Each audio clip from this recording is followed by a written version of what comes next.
నీవు నా ప్రాణం అనుకుని చెప్పి ఆయన ఎవరో తెలియదని చెప్పేసినటువంటి పేతురుని బట్టి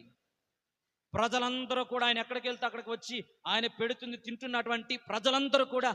ఆయన్ని సిలువేయండి అంటున్నటువంటి పరిస్థితిని బట్టి దేవాతి దేవుడు ఆయన్ని ముఖము చూడలేక ముఖం తిప్పుకున్నటువంటి పరిస్థితిని బట్టి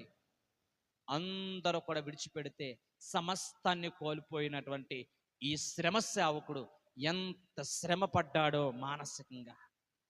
ఎంత వేదన అనుభవించాడో మానసికంగా. ఈరోజు నీ వాక్యం వింటున్న ప్రియమైన బిడ్డలారా, అయిన వారు నీకు దూరం అయిపోయి, నమ్మిన వారి నీకు మోసం చేసి, అయిన వారందరూ కూడా నిన్ను గూర్చి చెడ్డగా మాట్లాడుతున్నప్పుడు నీ హృదయం నలిగిపోతూ ఉంటుంటే నేను ఒక్కరిదానే బాధపడుతున్నాను అనుకోవద్దు. నీకంటే ముందుగా, నాకంటే ముందుగా ఈ ప్రపంచంలో ఏ మనిషి అనుభవించలేనటువంటి ఆ భయంకరమైనటువంటి కష్టం